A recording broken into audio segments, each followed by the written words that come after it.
Healthcare data is collected individually when you see the doctor, but it sometimes isn't shared across the healthcare system.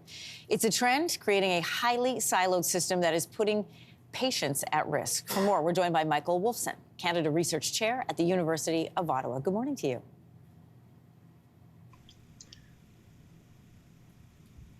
Hi, Mr. Wolfson. Can you hear us here in Toronto? I can hear you fine. Can you hear me? I sure can. Good morning, and thanks for being with us today. Well, it's a pleasure. I hope we can have a helpful conversation. Yes, let's jump right into it. You have said sharing of health data should be patient-centric, and right now it is provider-centric. Can you explain that?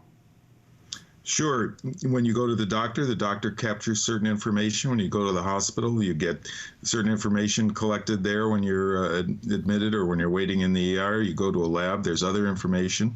And each of these different data collection processes are by and large separate. They're siloed. They don't talk to each other.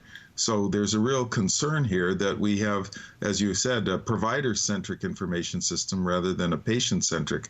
If you, for example, are traveling in another province and in a car accident, it's very difficult, if not impossible, for the healthcare providers where you have your accident to find out whether you're allergic to anything or what your medical history is, even within the city where you live. If you're going to, what's called polypharmacy, if you're going to multiple doctors and getting prescriptions, it's not easy for your primary care provider. It may be impossible for them to find out all the different medications that you're taking.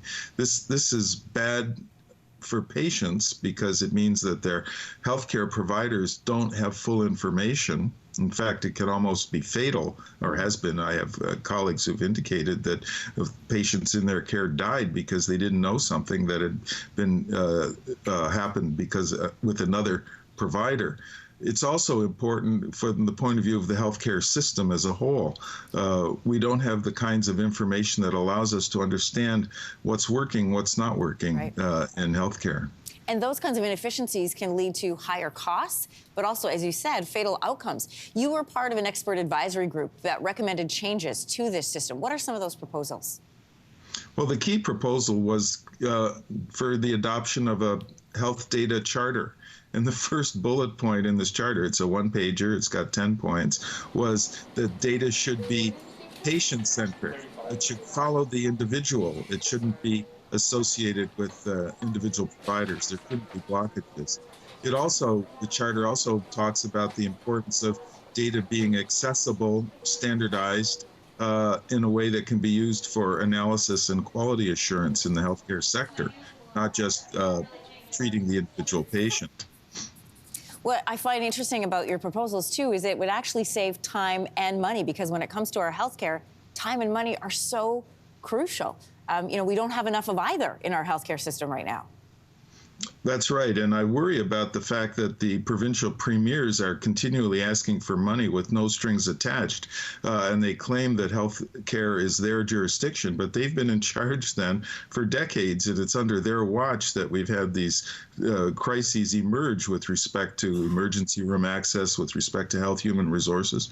A doctor, we don't have a standard way of licensing doctors across the country or nurses so that they can move back and forth. In terms of efficiency, I once did a study about a decade ago looking at heart attacks and how those are treated. That's sort of the inner sanctum of healthcare, bypass surgery and all that. And there were rates of surgery that were 3 times as high in one part of the country as another, what people call postal code medicine, but there was no difference in the health outcomes. But that was an extremely difficult study to do because of the great difficulty in pulling the data together. So how can we manage a healthcare sector sensibly and weed out inefficiency if we don't even know what's going on? Michael Wolfson, I want to thank you. It's a fascinating conversation to have, and again, one to look into as we continue to figure out how to fix our crippled healthcare system right now. Thanks so much. Well, thank you. Hey, thanks for watching. If you liked this, be sure to subscribe here, or you can check out more Your Morning videos right here.